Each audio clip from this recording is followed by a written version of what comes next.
Hello प्यारे बच्चों, कैसे हैं आप। मैं डॉक्टर सुशील आपका क्लास 12 फिजिक्स की इस लाइव क्लास में तहे दिल से स्वागत करता हूं।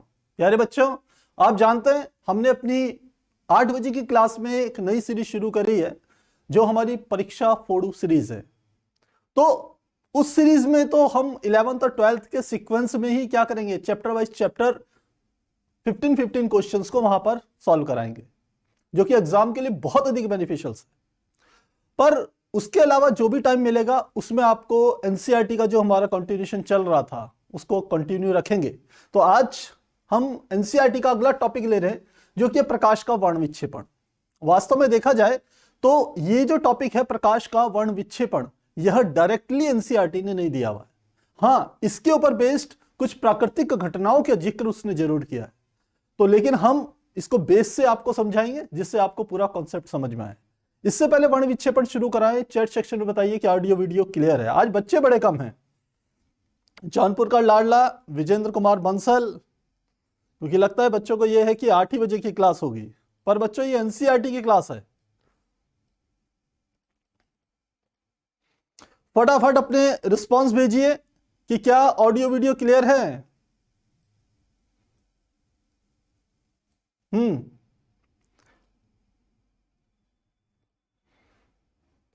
तो मुझे लगता है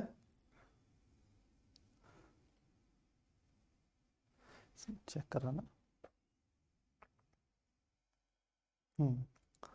ठीक है, हाँ ठीक है। अनीता पांडे कह रही है क्लियर, ऑडियो एंड वीडियो दोनों क्लियर है। बहुत अच्छी बात है। तो ठीक है, क्लास को स्टार्ट करते हैं। आकाश यादव, महेंद्र, मोहम्मद अली, राजपूत, विजय सिंह, विकास सूर्यवंशी, विशाल, शोभित, जौनपुर का लाडला, तो सभी बच्चे जुड़ चुके हैं। विशाल गुप्ता, तो सभी जुड़ चुके हैं। सभी बच्चों को बहुत बहुत गुड इवनिंग। तो क्लास को स्टार्ट करते हैं।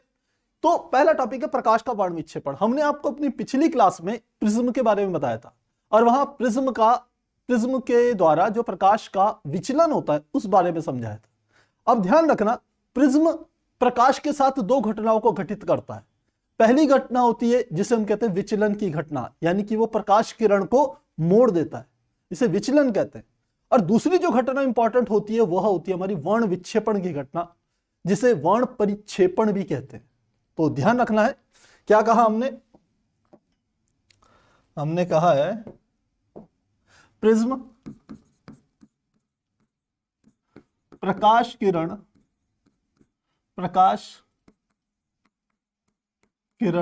को निर्गत करते समय, निर्गत मतलब बाहर निकालते समय, निर्गत करते समय निम्न दो प्रभाव उत्पन्न करता है। जो पहला प्रभाव होता है वो होता है विचलन। आप समझते हो कि प्रकाश किरण एक तरफ से आई, लेकिन वह जब प्रिज्म से बाहर निकलती है तो आपतित किरण और निर्गत किरण दोनों एक दिशा में नहीं होते। इस चीज को हमने वहां समझाया था। हमने कहा था यदि ये प्रिज्म है, प्रकाश किरण इस प्रकार से आती है, ये प्रकाश किरण आई, फिर ये ऐसे चलेगी और यहां से ऐसे चलेगी इस प्रकार से, तो आपतित किरण और निर्गत किरण इन दोनों के बीच के कोण को हम विचलन कहते हैं। पिछली क्लास में पूरा उसका डेरिवेशन कराया, आपने जरूर देखा होगा।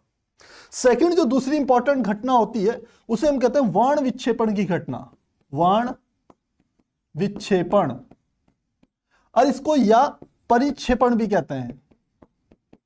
परिक्षेपण, वर्ण विक्षेपण या परिक्षेपण की घटना क्या होती है इसे समझना है। जब कोई श्वेत प्रकाश किसी प्रिज्म पर डाला जाता है तो प्रिज्म उसे विचलन करने के साथ, उसको मोड़ने के साथ जो दूसरी घटना घटित करता है उसे मैंने कहा वर्ण विक्षेपण। और वर्ण विक्षेपण में क्या होता है कि श्वेत प्रकाश का प्रिज्म में से पास होकर के 7 रंगों में विभक्त हो जाने की घटना को वर्ण विक्षेपण कहते हैं। तो क्या कहा मैंने, वर्ण विक्षेपण क्या है? वर्ण विक्षेपण हम कहते हैं प्रिज्म द्वारा श्वेत प्रकाश को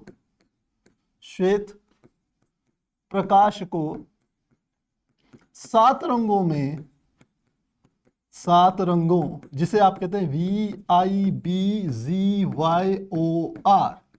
7 रंगों में विभक्त कर देने की घटना को प्रकाश का वर्ण विक्षेपण कहते हैं। वर्ण विक्षेपण कहते हैं। और इसका सबसे अच्छा एग्जाम्पल क्या होता है? आपने देखा होगा इंद्रधनुष कि आगे हालांकि उसको डिटेल में पढ़ेंगे, पर आपने देखा होगा यदि किसी समय दिन के समय पर बारिश हो रही हो एक तरफ और उसके अपोजिट डायरेक्शन में सूर्य हो, तो बारिश का मौसम हो या बारिश हो चुकी हो, तो सूर्य की अपोजिट डायरेक्शन में एक इंद्रधनुष का निर्माण होता है। और वह इंद्रधनुष वास्तव में क्या है? वर्ण विक्षेपण की घटना पर ही आधारित है। अब आप सोच रहे होंगे सर इंद्रधनुष क्यों 7 रंगों में करेगा, यहां तो प्रिज्म कर रहा है। तो जो बारिश की बूंदें होती है वो वास्तव में प्रिज्म के शेप की ही होती है। आप यदि देखोगे तो बूंद का आकार कैसा होता है? ऐसे ही तो होता है बूंद का आकार, यही तो होता है बूंद का आकार। और आपका प्रिज्म कैसा होता है? प्रिज्म भी तो ऐसा ही होता है, यही तो होता है हमारा प्रिज्म। हालांकि इसकी एक साइड थोड़ी बड़ी बन गई तो इसको परफेक्ट बना लेते हैं। चलिए,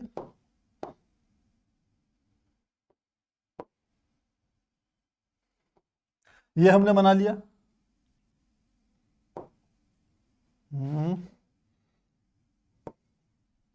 ये हमने बना लिया इस तरीके से। अब यहां पर दर्शाते हैं कि किस प्रकार श्वेत प्रकाश 7 रंगों में विभक्त हो रहा है। कोई प्रकाश इस तरीके से आता है, कोई प्रकाश इस प्रकार से श्वेत प्रकाश आया आपतित, उसके बाद अपवर्तन की घटना ऐसे घटित होगी, आप जानते हैं, ये सीधे चले गया। यहां जाने के बाद यह 7 रंगों में विभक्त हो जाता है। 7 रंग कौन कौन से? एक तो कुछ यहीं पर ऐसे निकल जाएगा, एक ऐसे निकल जाएगा, और इन दोनों के बीच में बाकी 5 रंग और आते हैं। तो जो सबसे कम मोड़ता है, ये सबसे ऊपर की तरफ होता है, ये होता है लाल रंग। और जो सबसे नीचे होता है ये होता है बैंगनी रंग। और इसके बीच के जो कलर होते हैं वो इस रंग के अकॉर्डिंग होते हैं, यानी कि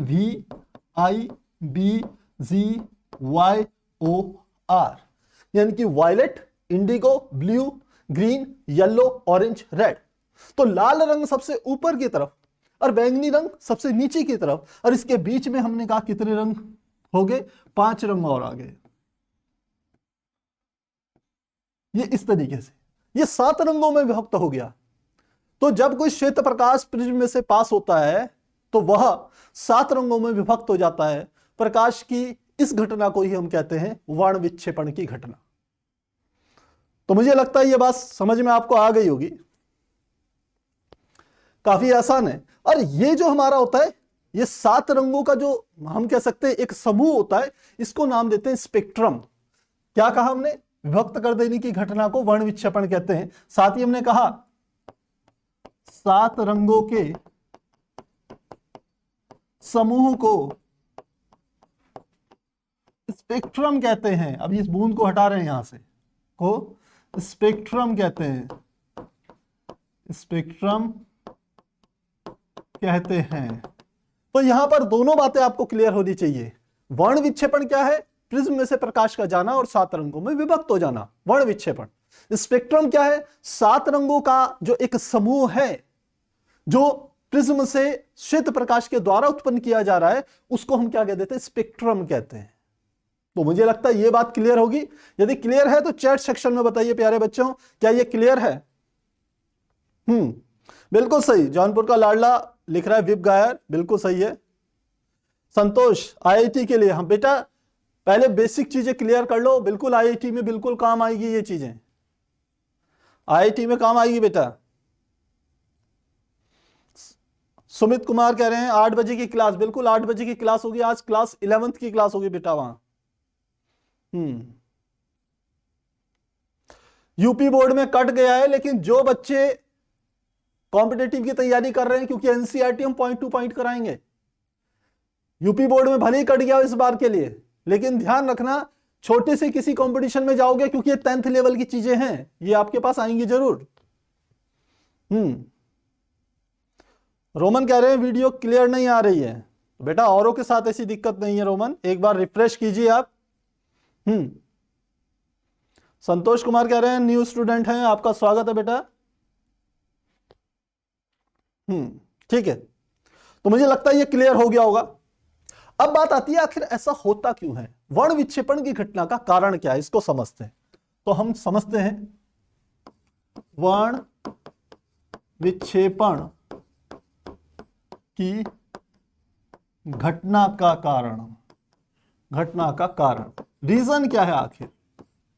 इसका कारण होता है कि जब कोई प्रकाश, सामान्यतः श्वेत प्रकाश किसको कहते हैं, सूर्य से जो प्रकाश आ रहा है वही श्वेत प्रकाश है।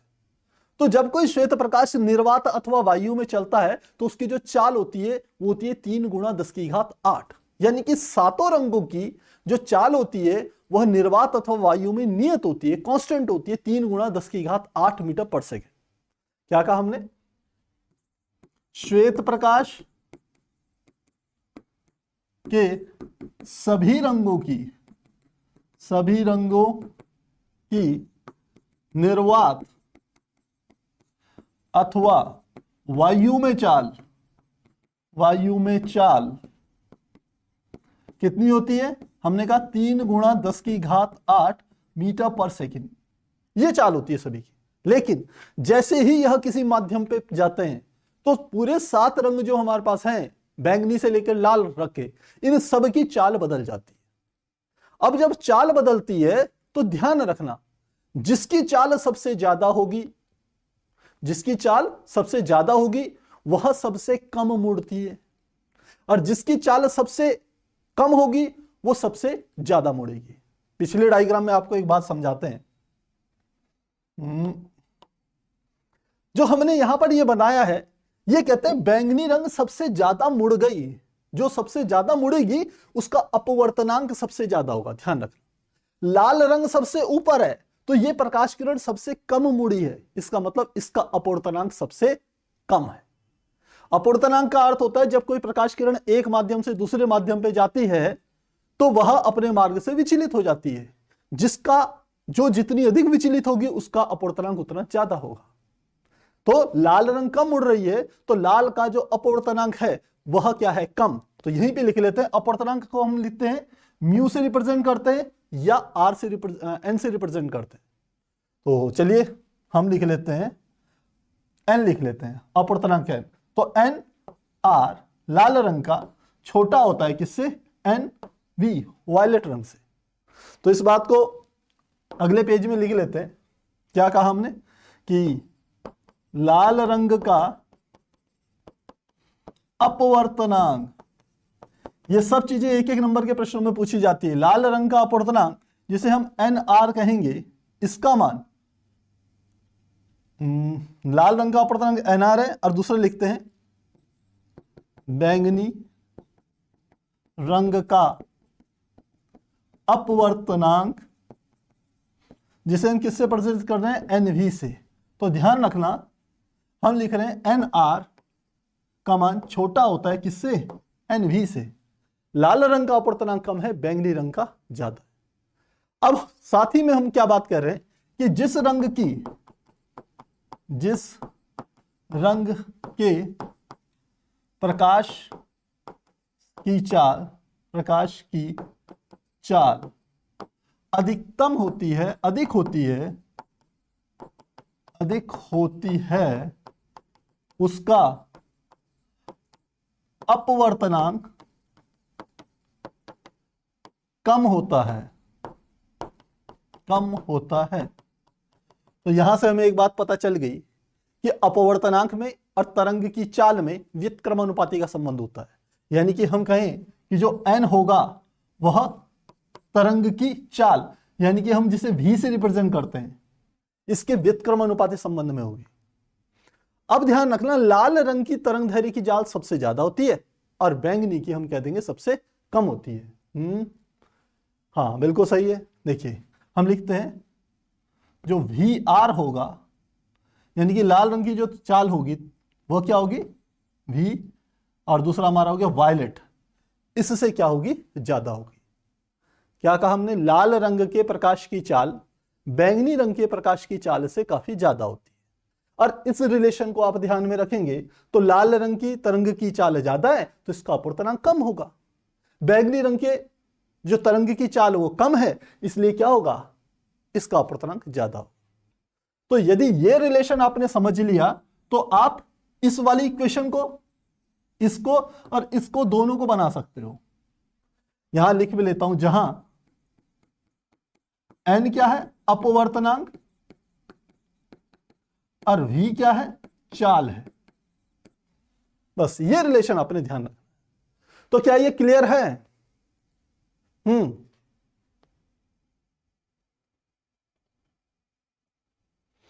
अभिषेक तोमर, आज 7 PM से इसलिए स्टार्ट किया क्योंकि 8 बजे हमारी एग्जाम फोटो सीरीज ही चलेगी, इसलिए 7 PM पर ये एनसीईआरटी की क्लास को कंटिन्यू कर रहे हैं। ये डेली नहीं होगी, जिस दिन टाइम होगा उस दिन आपको नोटिफिकेशन मिल जाएगा। तिलक मौर्य कह रहे हैं जल्दी से क्लास 11 स्टार्ट करिए। बेटा वो 8 बजे होगी, चिंता की कोई बात नहीं है। तो ठीक है, शत्रुघ्न कुमार कह रहे हैं समझ में आ गया है। तो अब क्या क्या चीजें, एक तीसरी चीज हमें और ध्यान रखनी है कि लाल रंग की तरंग दैर्ध्य, लाल रंग की तरंग दैर्ध्य, या इसको ऐसे भी लिख लेते हैं, लैम्डा क्या होती है, तरंग दैर्ध्य। तो जो लाल रंग की तरंग दैर्ध्य होगी उसका मान ज्यादा होता है किससे, नीले रंग की तरंग दैर्ध्य से या बैंगनी रंग की तरंग दैर्ध्य से। तो अब हमने यहां 3 प्रॉपर्टीज आपको बताई है। पहली प्रॉपर्टीज है अपवर्तनांक के संदर्भ में, दूसरी प्रॉपर्टी है वेग के संबंध में या चाल के संबंध में, और तीसरी है तरंग दैर्ध्य के संबंध में, जहां लैम्डा क्या होता है आपको पता होगा, तरंग दैर्ध्य है, तरंग दैर्ध्य है। तो यदि लाल की बात कहूं, लाल और बैंगनी की बात हम कहें, चलिए यहां पर एक बॉक्स बनाते हैं। ये हमने यहां लिख लिया लाल, यहां लिख लिया दूसरे में बैंगनी। अब सबसे पहले हम क्या लिखते हैं,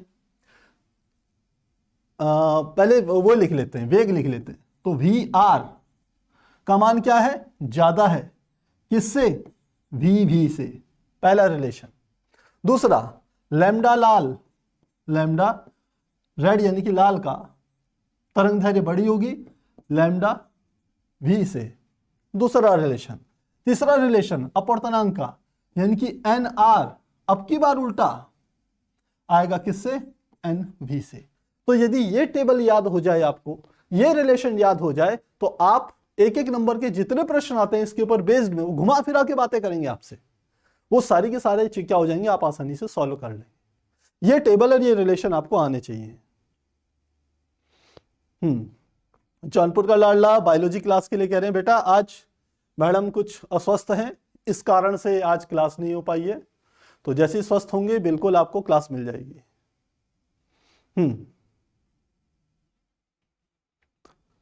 तो मुझे लगता है ये क्लियर हो गया होगा। अब हम चलते हैं आगे, आप चाहें तो स्क्रीनशॉट ले सकते हैं, 1 2 3 4। नेक्स्ट, अगला जो टॉपिक हमारा आएगा वह आएगा कोणीय विक्षेपण। देखिए कोणीय विक्षेपण का अर्थ क्या होता है, अभी तक हमने विचलन के बारे में पढ़ा। विचलन का अर्थ होता है कि कोई प्रकाश किरण प्रिज्म पे आई, ये हमने बना लिया, मान लेते हैं चलिए प्रिज्म, ये कोई प्रकाश किरण आई और ये फिर इस दिशा में गई और यहां से ऐसे चली गई, तो ये प्रकाश किरण ऐसे करके आगे जानी चाहिए थी। आपतित किरण तो यही वाली थी ना, निर्गत किरण ये वाली है। तो आपतित किरण और निर्गत किरण को पीछे की ओर मिलाते हैं तो ये जो कोण बनता है, इसी कोण को हम क्या कहते थे, विचलन कोण, विचलन कोण।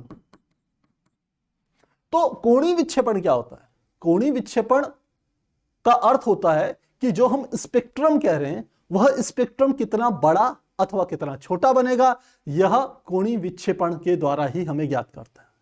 तो डेफिनेशन चलिए लिख लेते हैं, आपको स्पष्ट होगा कि किसी वर्ण विक्षेपण की घटना में, वर्ण विक्षेपण की घटना में स्पेक्ट्रम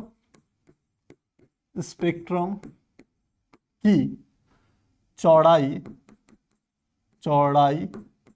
या परास को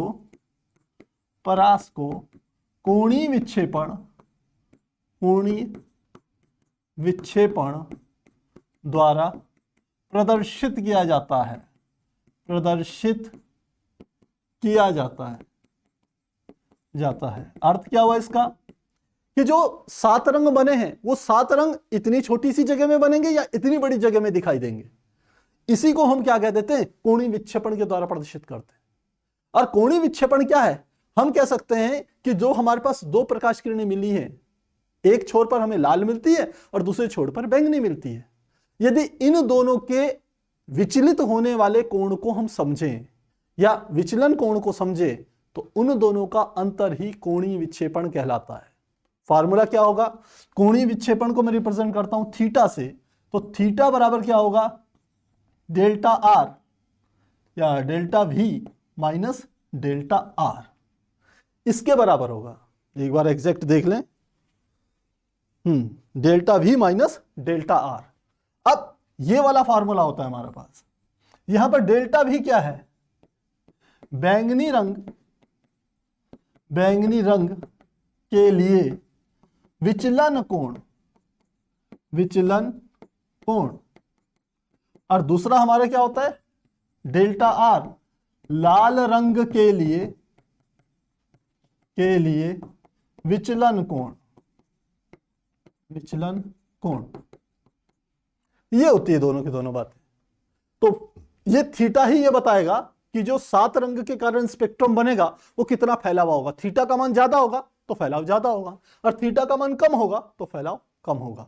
ये जो विचलन वाली बात है ये हमने प्रिज्म में विचलन पिछली वाली क्लास में इसको डिटेल में आपको बताया, जहां हमने न्यूनतम विचलन कोण को भी ड्राइव करवाया था। तो मुझे लगता है ये चीज क्लियर होगी। अब यहां से एक बात और निकल के आती है, वो है कि जब कोई प्रकाश किसी हम कह सकते हैं लेंस में से पास होता है ना, तो वहां पर भी एक वर्ण विक्षेपण की घटना घटित होती है। तो अब उसको समझते हैं। हमने क्या कहा कि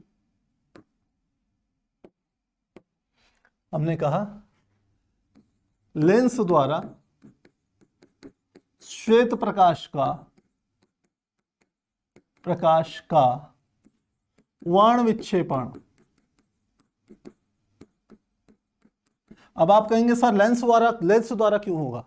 मैंने आपको बताया था कि जो लेंस होते हैं वह भी अपने आप में एक प्रिज्म की भांति ही व्यवहार करते हैं। यदि मैं उत्तल लेंस की बात करूं, यहां पर चलिए एक मैंने ये उत्तल लेंस बना दिया, ये इसकी मुख्य अक्ष बना दी। तो जरा ध्यान देना, ये क्या चीज है, ये क्या एक प्रिज्म की शेप नहीं है। ये देखिए, ये प्रिज्म की शेप ही तो है, आधा प्रिज्म ऊपर आधा प्रिज्म नीचे, यही तो प्रिज्म ही तो है। तो यदि कोई प्रकाश किरण इस प्रकार से आएगी, सपोज यहां से हम कोई कलर ले लेते हैं, हमने कहा ये कोई प्रकाश किरण सीधे इस प्रकार से आई तो ये अंदर की ओर मुड़ती है ना। प्रिज्म में भी तो ऐसा ही होता है, जो प्रकाश किरण आती है वह हमेशा प्रिज्म के आधार की तरफ मुड़ जाती है। अभी याद दिलाया मैंने आपको, इस तरीके से कोई प्रकाश किरण ऐसे आई, ऐसे जाती है और ऐसे मुड़ जाती है। तो ये जो कहलाता है ये होता है आधार, प्रिज्म का आधार, और ये जो होता है ये होता है शीर्ष। तो कोई भी प्रकाश किरण जब प्रिज्म के पहले अपवर्तक पृष्ठ पर आती है तो प्रिज्म उसे अपने आधार की तरफ मोड़ता है। यहां पर भी वही होगा, मुख्य अक्ष के समांतर आने वाली किरणें अपवर्तन के पश्चात फोकस में से होकर के जाती है। तो फोकस कहां होता है, फोकस तो यहां पर कहीं होगा ना। तो फोकस प्रकाश किरण क्या हो जाएगी, ऐसे मुड़ जाएगी, फोकस में से चलेगी, ये आई थी ये चलेगी। लेकिन ये तो तब है यदि वर्ण विक्षेपण की घटना घटित ना हो। यदि वर्ण विक्षेपण की घटना घटित होगी तो क्या होगा, यहां पे ये जो प्रकाश है श्वेत प्रकाश, ये 7 रंगों में विभक्त होगा। कुछ रंग आगे फोकस होंगे, कुछ रंग पीछे फोकस होंगे।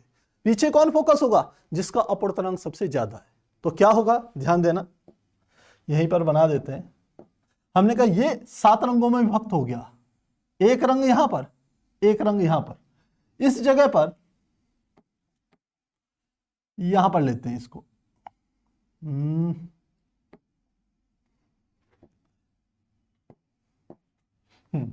अब ये हमने इस तरीके से ले लिया, ये यहां पर लाल रंग आएगा और ये यहां पर बैंगनी रंग आएगा। यहां पर जो बनेगा ये जो होगा ये होगा FR, लाल रंग का फोकस बिंदु होगा, और जो यहां पर बनेगा यह बनेगा बैंगनी रंग का फोकस बिंदु बनेगा। और इन दोनों के बीच में बाकी 5 रंग के फोकस बिंदु क्रम से आएंगे वेब गायर के क्रम के अनुसार। तो आप देख रहे हो कि श्वेत प्रकाश जब किसी प्रिज्म हम कह सकते हैं उत्तल लेंस में से या किसी लेंस में से पास होता है तो उसका फोकस भी 7 अलग अलग स्थानों पर बनता है। तो अब आप कहेंगे सर इससे क्या प्रॉब्लम होती है? इससे प्रॉब्लम ये होती है कि जब हम किसी वस्तु का प्रतिबिंब बनाना चाहते हैं, यदि उसका प्रतिबिंब आप रंगीन बनाना चाह रहे हो, कलर्ड बनाना चाह रहे हो, तो वह क्या हो जाता है, थोड़ा सा फैल जाता है, क्योंकि अलग अलग रंग के प्रकाश अलग अलग बिंदु पर फोकस हो रहे हैं, जिससे आपको जो चित्र होगा, जो प्रतिबिंब होगा, वो स्पष्ट नहीं दिखाई देगा। तो अब इस समस्या का समाधान क्या है? इस समस्या का समाधान ये होता है कि आप एक से अधिक लेंसों का उपयोग करके ये जो दोष होता है, इस दोष को नाम देते हैं वर्ण विपथन का दोष। क्या कहा हमने? वर्ण विपथन का दोष। क्या होता है वर्ण विपथन का दोष? कि लेंस द्वारा किसी रंगीन प्रतिबिंब का अस्पष्ट बनना ही वर्ण विपथन का दोष कहलाता है। वर्ण विपथन का दोष कहलाता है।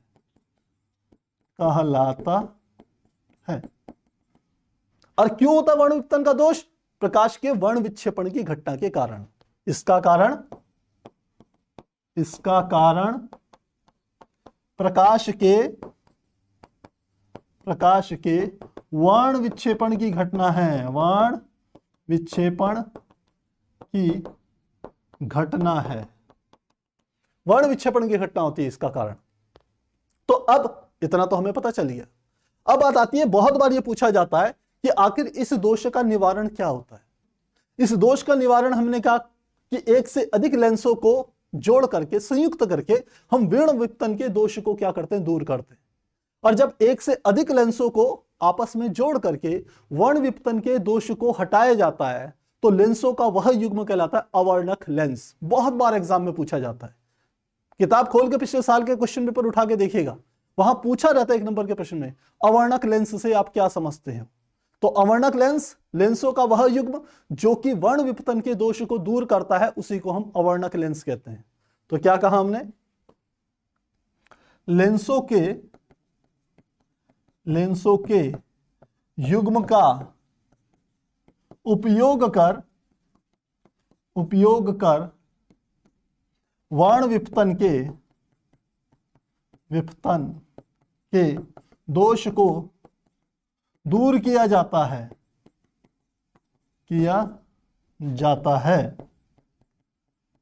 लेंसों का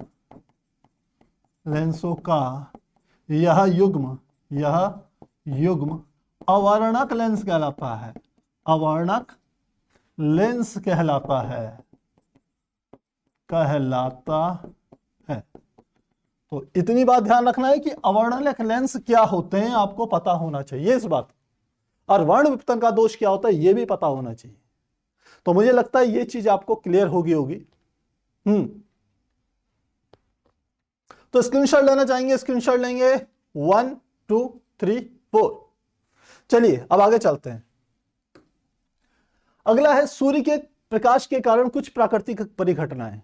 जब सूर्य का प्रकाश, हम कह सकते हैं कभी, जैसे मैंने आपको अभी स्थिति बताई थी कि बारिश हो रही हो या एकदम बारिश होने के बाद एकदम सूर्य निकल जाए, मौसम साफ हो जाए, तो क्या होता है, इंद्रधनुष की घटना घटती है। अब इंद्रधनुष की घटना हमेशा ध्यान रखना, सूर्य के अपोजिट डायरेक्शन में ही इंद्रधनुष बनता है।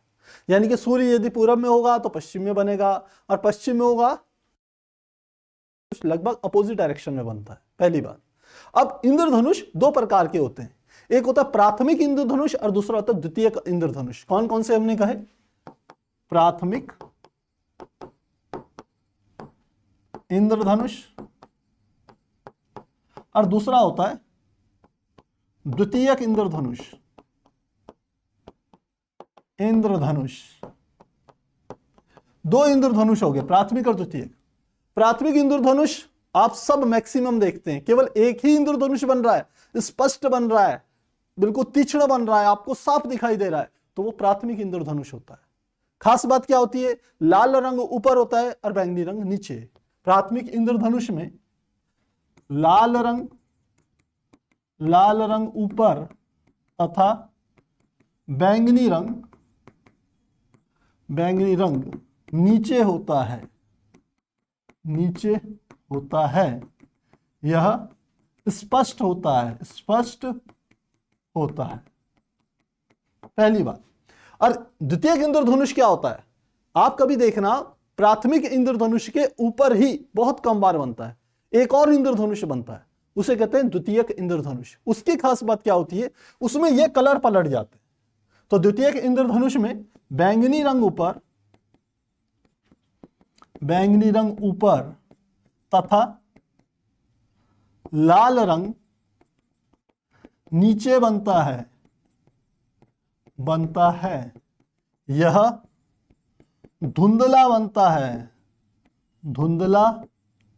बनता है, यानी कि इस वाले इंद्रधनुष की तुलना में ये आपको धुंधला दिखाई देगा। अब जब भी इंद्रधनुष की घटना होगी तो प्राथमिक इंद्रधनुष की घटना के लिए कौन कौन सी हम कह सकते हैं भौतिक की घटनाएं घटित होती हैं। सबसे पहली बात, प्रकाश किरण का और कौन सा, सूर्य के प्रकाश का। प्रकाश किरण का प्राथमिक के लिए 2 बार अपवर्तन होता है, 1 बार होता है परावर्तन, जिसे आंतरिक कह लीजिए या पूर्ण आंतरिक परावर्तन कह लीजिए, इसको लिख लेते हैं पूर्ण आंतरिक परावर्तन। 2 बार अपवर्तन, 1 बार पूर्ण आंतरिक परावर्तन होता है। देखें कहीं कुछ और भी चीज है। और साथ में क्योंकि 7 रंगों में विभक्त होगा तो 1 बार क्या होती है, वर्ण विक्षेपण की घटना,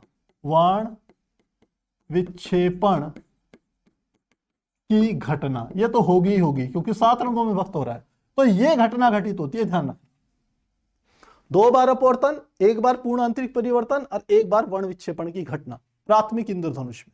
द्वितीयक इंद्रधनुष में क्या खास बात होती है, ध्यान दीजिए, यह होगा इसमें 2 बार अपवर्तन,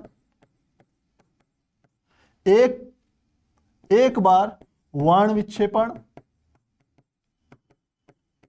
और 2 बार ही इसमें होता है आंतरिक परावर्तन या आंतरिक पूर्ण परावर्तन कह सकते हैं। तो बस इसी चीज का अंतर है, देखिए इस चीज का अंतर है। इसमें 1 बार पूर्ण आंतरिक परावर्तन होता है, इसमें 2 बार पूर्ण आंतरिक परावर्तन होता है। इस कारण से इसमें क्या होता है कि जो इंद्रधनुष बनता है उसमें लाल रंग ऊपर है, बैंगनी रंग नीचे बनता है, जबकि इसमें वो क्या होता है, पलट जाता है। तो क्या ये चीज क्लियर है?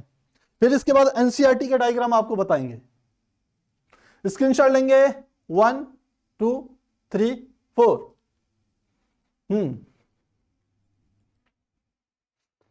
Upload numerical series PDF, Sandeep Singh कह रहे हैं।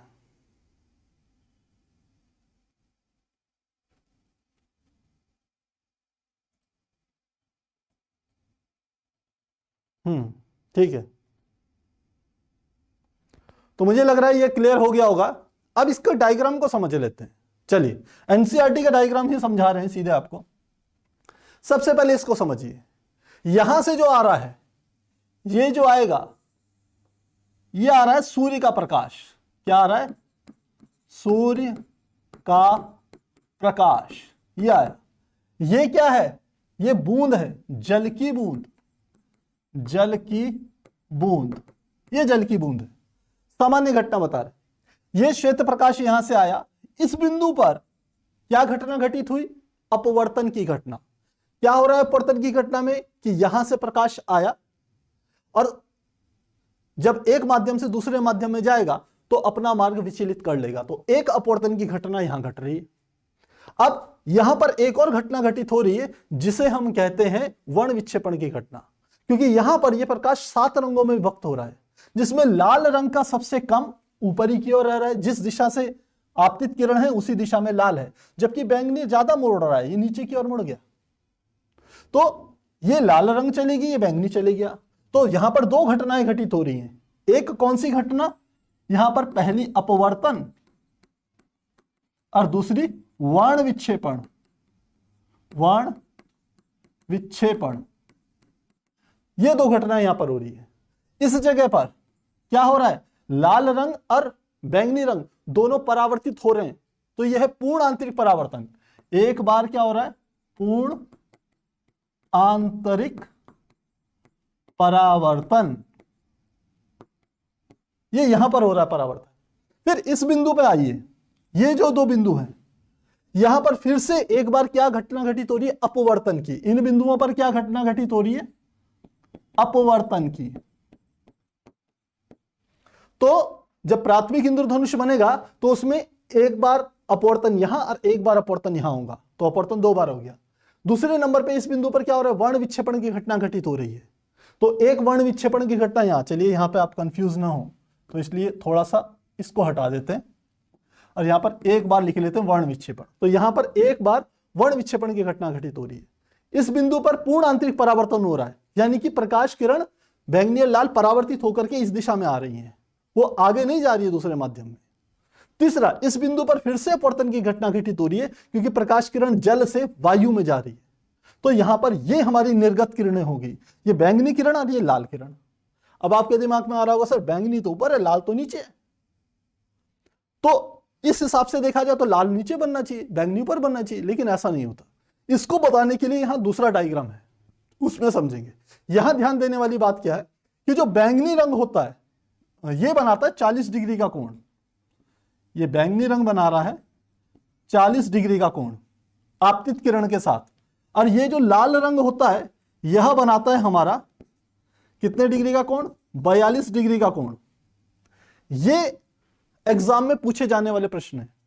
यदि आप कभी इस टॉपिक के ऊपर बेस्ड में यदि कोई प्रोजेक्ट बनाते हो या फिर कोई हम कह सकते हैं कोई चार्ट बनाते हो फाइनल एग्जाम के लिए, बोर्ड एग्जाम के लिए, तो एग्जामिनर आपसे ये दो एंगल जरूर पूछेगा कि प्राथमिक इंद्रधनुष में लाल रंग और बैंगनी रंग के कोणों का क्या कितना मान होता है। तो बैंगनी 40 और लाल कितना होता है, 42 डिग्री।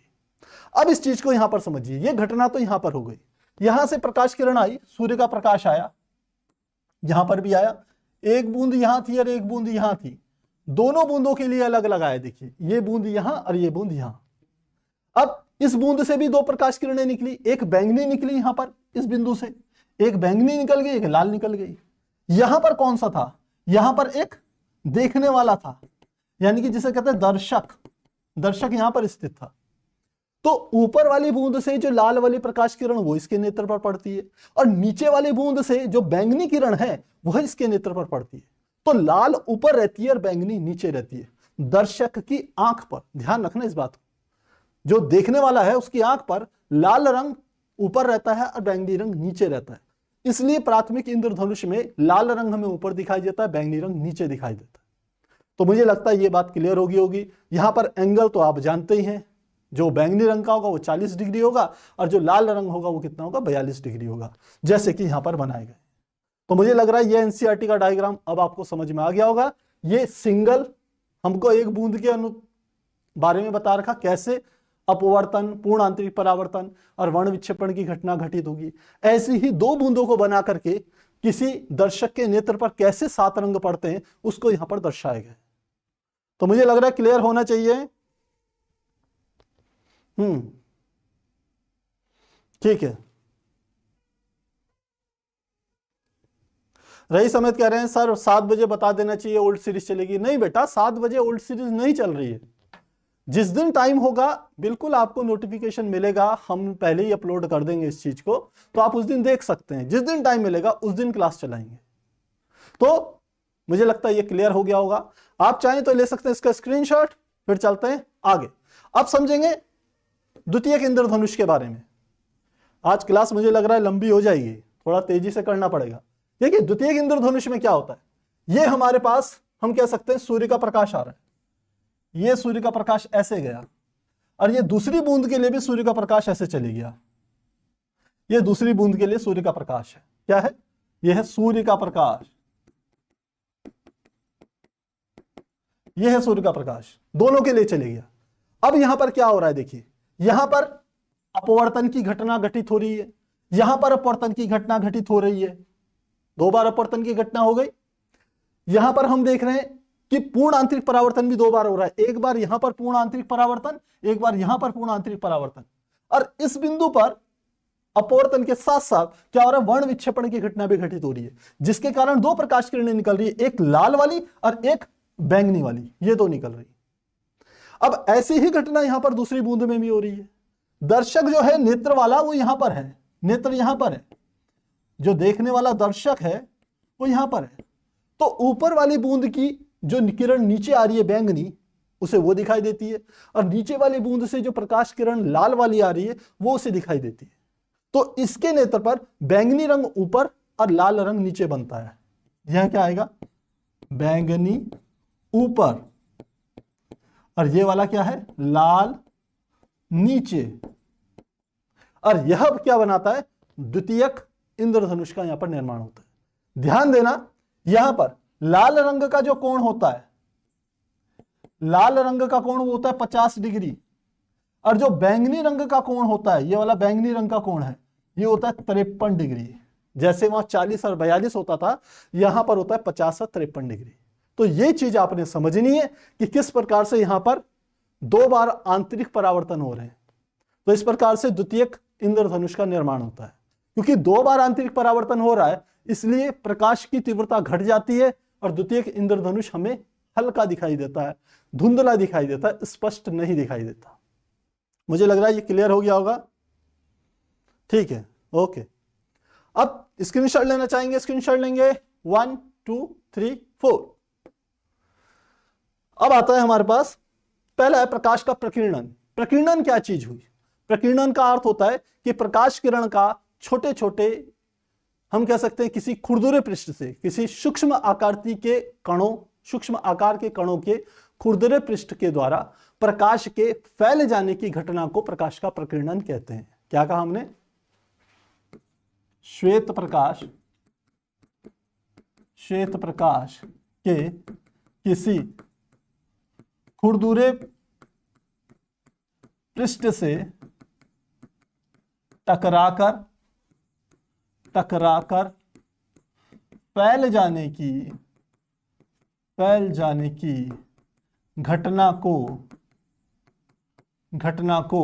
प्रकाश का प्रकीर्णन कहते हैं। प्रकाश का प्रकीर्णन कहते हैं। इंपॉर्टेंट बात क्या है कि जो कण होगा, जिससे प्रकीर्णन होगा, उसका आकार सूक्ष्म होना चाहिए। प्रकीर्णन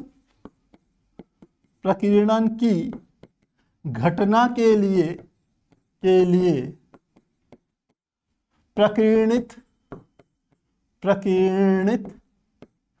कण का आकार, प्रकीर्णित मतलब जिससे प्रकीर्णन होगा, प्रकीर्णित कण का आकार सूक्ष्म होना चाहिए, सूक्ष्म होना चाहिए।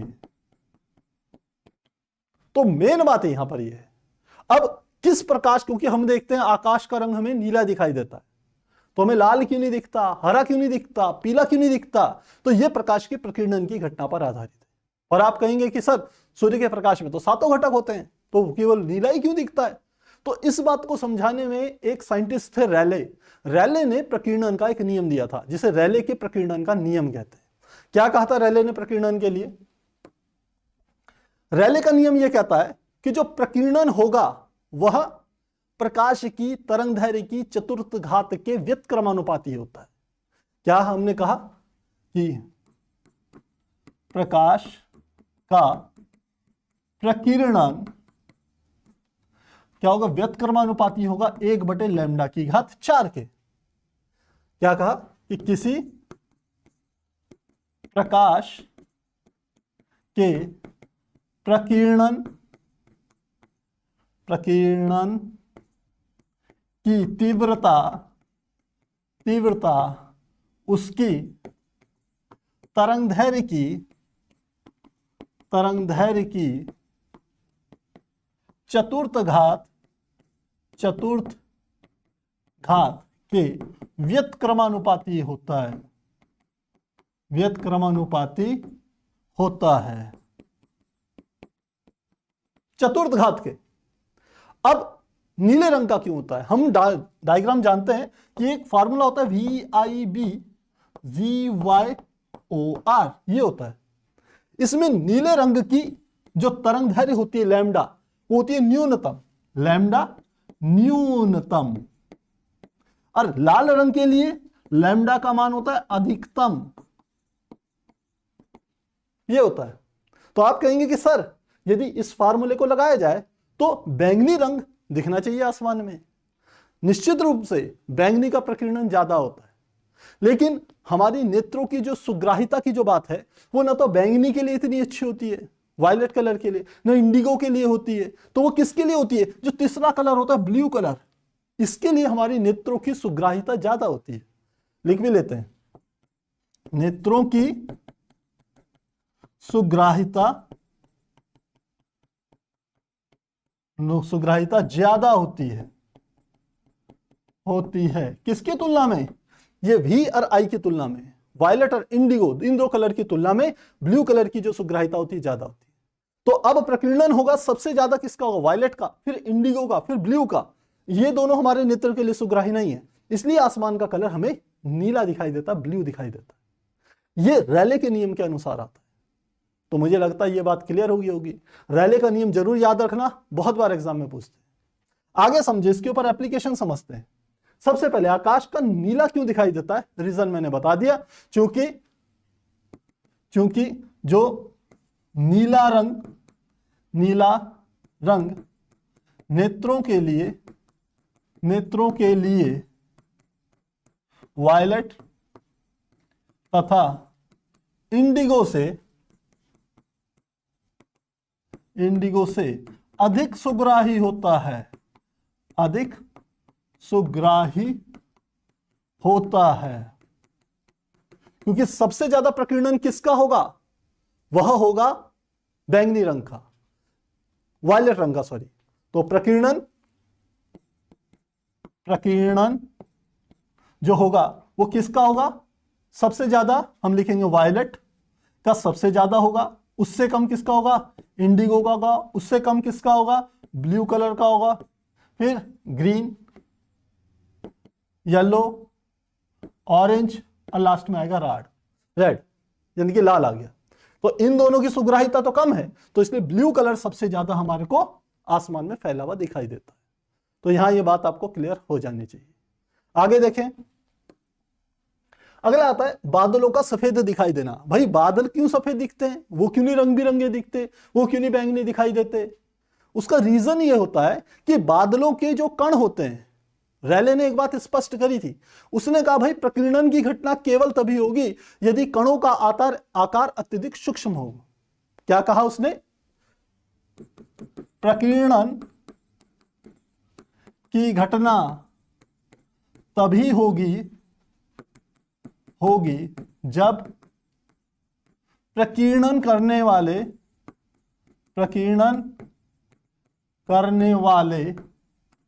कण का आकार सूक्ष्म हो। क्या हो? सूक्ष्म हो। अब जो बादल होते हैं वो जल के कणों से मिलकर के बने होते हैं, जल के कणों का आकार काफी ज्यादा होता है, इसलिए जो बादल होते हैं उनके द्वारा प्रकीर्णन की घटना नहीं घटित होती। वहां जो बूंद होती है वो कह सकते हैं कि वर्ण विक्षेपण की घटना भी घटित नहीं करवा रही है, इसलिए सब रंगों का जो प्रकीर्णन है एक समान होता है, इसलिए बादल हमें श्वेत दिखाई देते हैं। तो क्या कारण है? सभी, इसमें लिख लेते हैं, बादल में जल की बूंदों का आकार बड़ा होने के कारण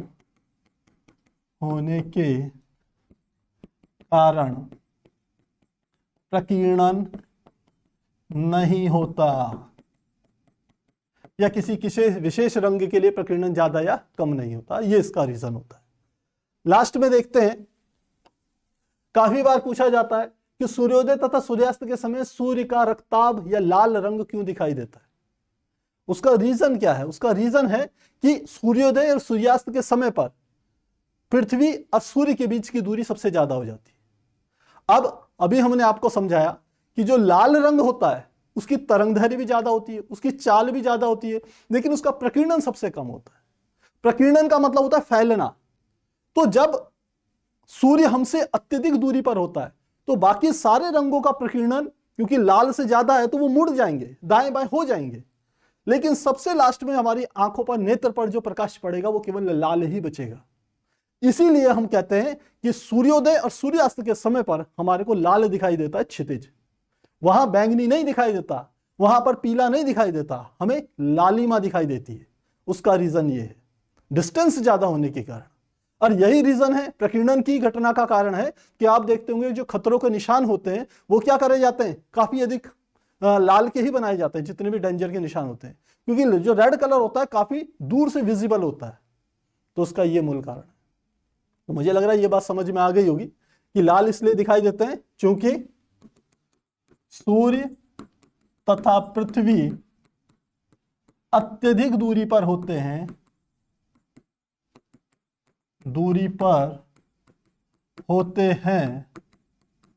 अतः अत्यधिक दूरी पर होते हैं तथा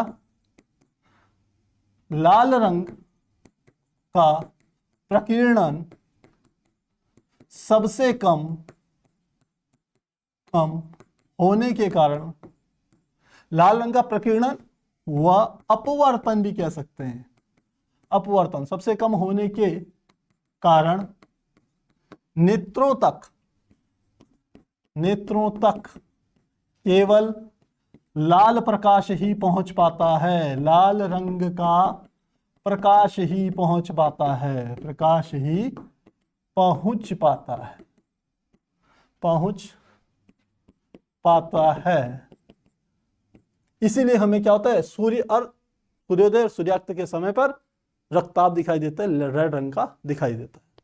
तो प्यारे बच्चों, मुझे लगता है ये चीज आपको समझ में आ गई होगी, कहीं पर किसी के डाउट नहीं होंगे। तिलक मौर्य, समय पर क्लास बिल्कुल स्टार्ट होगी बेटा। ये क्लास इसीलिए स्पीड से हुई है, हमें अपनी अगली क्लास की भी चिंता है। तो ठीक है प्यारे बच्चों, मिलते हैं नेक्स्ट क्लास में।